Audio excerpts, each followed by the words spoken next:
Hi friends, welcome to నా ఇంటి వంటలు.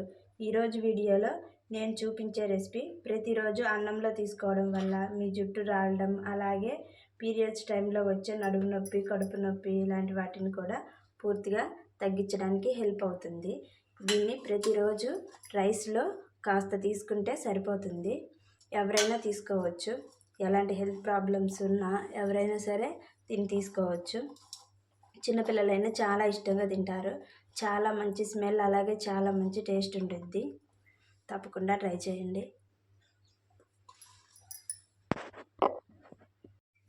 దీనికోసం మనం ముందుగా ఒక హాఫ్ కప్పు అవిసెలు తీసుకోవాలి.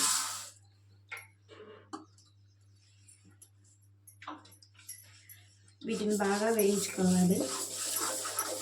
ఈ అవిసెలు అనేవి హెల్త్కి చాలా మంచిది. ఈ రోజుల్లో ప్రతి ఒక్కరికి కామన్గా ఉన్న ప్రాబ్లం జుట్టు సమస్య. హెయిర్ ఎక్కువగా లాస్ అవుతూ ఉంటుంది. అలాగే ముఖ్యంగా హాస్టల్లో ఉన్న పిల్లలకి జుట్టు ఎక్కువగా రాలుతూ ఉంటుంది. అలాగే పీరియడ్స్ సమయంలో చాలామందికి నడుము నొప్పి, కడుపు నొప్పి అవి ఎక్కువగా ఉంటూ ఉంటాయి.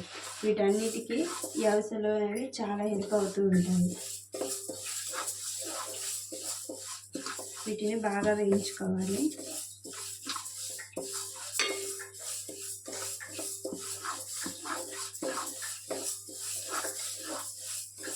ఈ కారపొడిని పిల్లల దగ్గర నుంచి పెద్దవాళ్ళ వరకు ఎవరైనా ఎలాంటి సమస్యలు ఉన్నా కూడా ఎలాంటి భయం లేకుండా తినేసేయచ్చు. షుగర్ ఉన్నవాళ్ళు, బీపీ ఉన్నవాళ్ళు ఎవరైనా తినేసేయచ్చు. చూసారు కదా, కొంచెం ఏగుతున్నప్పుడు ఇవి బాగా చిటపటమంటూ ఉంటుంది.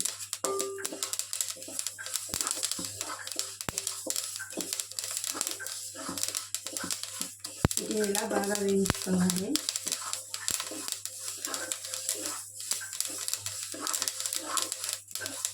అరిసెల్ని మాడనివ్వకూడదు, దోరగా వేయించుకోవాలి.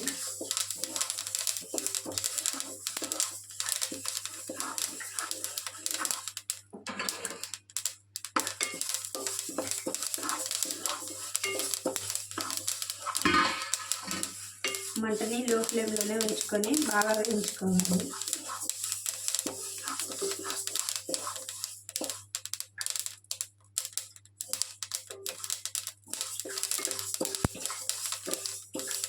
వీటిని తినడం వల్ల హెయిర్ అనేది కూడా బాగా పెరుగుతుంది. దాంట్లో కూడా చాలా వరకు తగ్గిపోతూ ఉంటుంది.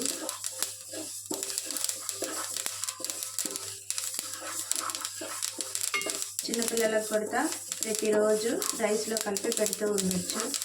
వాళ్ళు కూడా తినడానికి ఎలాంటి ఇబ్బంది పడరు.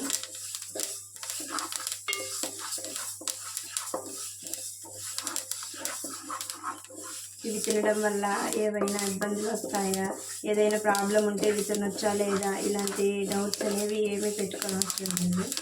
ఎవరైనా తినేసేయచ్చు. ఇలా వేగిన తర్వాత వీటిని తీసేసుకోవాలి.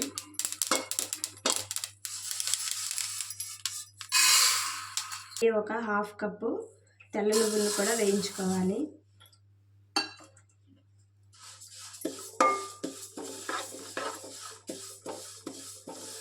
ఈ తెల్ల నువ్వులు పీరియడ్స్ అప్పుడు చాలా హెల్ప్గా ఉంటాయి.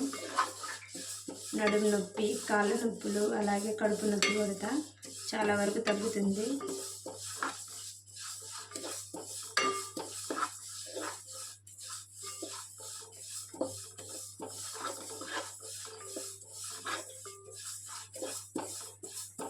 ఫీడింగ్ టైంలో కూడా ఎలాంటి డౌట్స్ లేకుండా వీటిని తినేసేయచ్చు. ఫీడింగ్ టైంలో కూడా మనకి హెయిర్ అనేది ఎక్కువగా లాస్ అవుతూ ఉండిద్ది. ఆ హెయిర్ లాస్ను ఈ కారపొడి వల్ల తగ్గించుకోవచ్చు. ప్రతిరోజు రైస్లో తీసుకుంటూ ఉండాలి. ఈ నువ్వులను కూడా మాడిపోకుండా బాగా కలుపుతూ దోరగా వేయించుకోవాలి.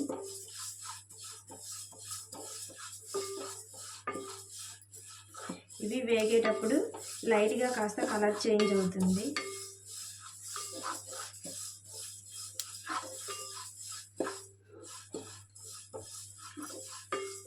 చూసారు కదా, లైట్గా కలర్ చేంజ్ అవుతూ వస్తుంది. ఇలా బాగా వేయించుకోవాలి. అస్సలు మాడనివ్వకూడదు, మాడితే మళ్ళీ కొంచెం చేదుగా అనిపిస్తాయి. చూసారు కదా, ఇలా దోరగా వేగిన తర్వాత వీటిని కూడా తీసేసుకోవాలి. వీటిని బాగా చల్లారే వరకు పక్కన ఉంచుకోవాలి. ఇప్పుడు ఈ బాండీలో ఎండుమిర్చి వేసుకొని వేయించుకోవాలి.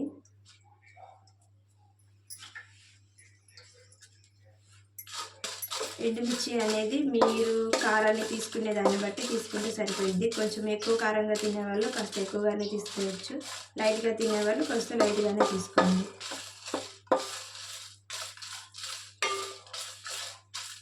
చిన్నపిల్లలకు కూడా పెట్టడానికి వీలుగా ఉండాలి కాబట్టి కారం కాస్త తక్కువగా తీసుకుంటేనే మంచిది.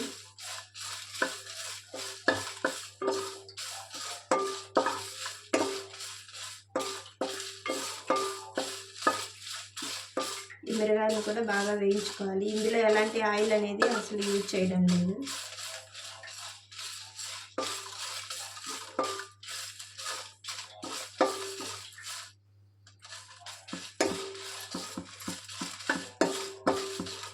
చాలామంది పిల్లలు హాస్టల్కి వెళ్ళేటప్పుడు కూడా ఇవి జాడీ పచ్చళ్ళు ఏవో ఒకటి తీసుకెళ్తూ ఉంటారు. వాటితో పాటు ఈ కారపొడిని కూడా తీసుకెళ్ళమని చెప్పండి.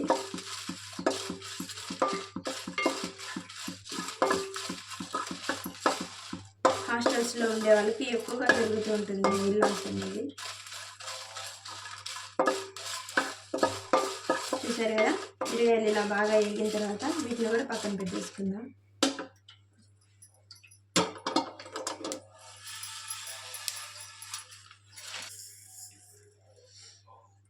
కొంచెం మెంతులు,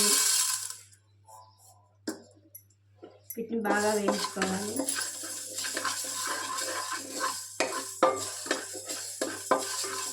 ఇది కాస్త కలర్ చేంజ్ అయ్యే వరకు వేయించుకోవాలి.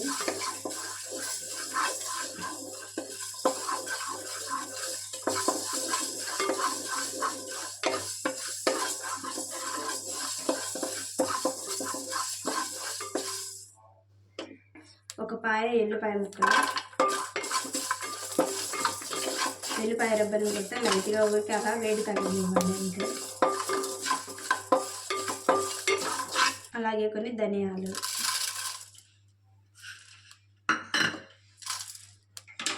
ధనియాలు ఆల్రెడీ నేను వేయించి పెట్టుకున్నాను, అందువల్ల లాస్ట్లో వేసాను. లేదంటే ఫస్ట్ ధనియాలను వేగనివ్వాలి.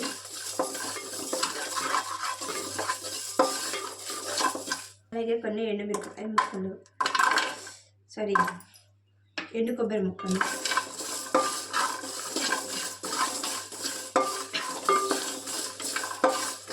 ఎండు కొబ్బరి హాఫ్ గిన్నె అయితే సరిపోతుంది.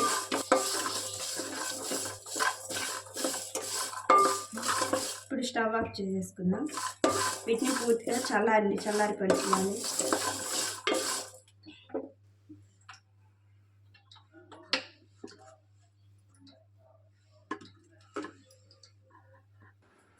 ఈ అరిసెలు నువ్వులు పూర్తిగా చల్లారిపోయిన తర్వాత మిక్సీ జార్లోకి తీసుకొని మెత్తగా పౌడర్ పట్టుకోవాలి.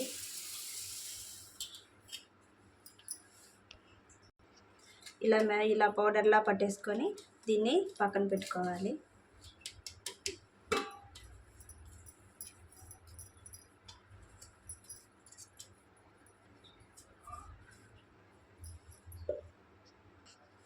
ఇప్పుడు మళ్ళీ ఈ మిక్సీ జార్లో మనం వేయించి పెట్టుకున్న ఎండుమిరపకాయలు, జీలకర్ర, కరివేపాకు, ఎల్లిపాయలు, కొబ్బరి ఈ ముక్కలన్నింటినీ మిక్సీ పట్టుకోవాలి.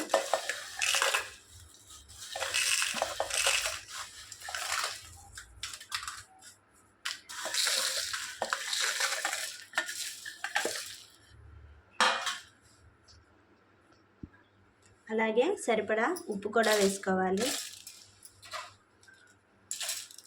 ఉప్పు సరిపోకపోతే మళ్ళీ ఒకసారి చూసి వేసుకోవచ్చు, సాల్ట్ కలుపుకోవచ్చు. ఇలా మెత్తగా మిక్సీ పట్టుకొని ఇందులో ఈ పౌడర్ని కూడా వేసేసుకోవాలి.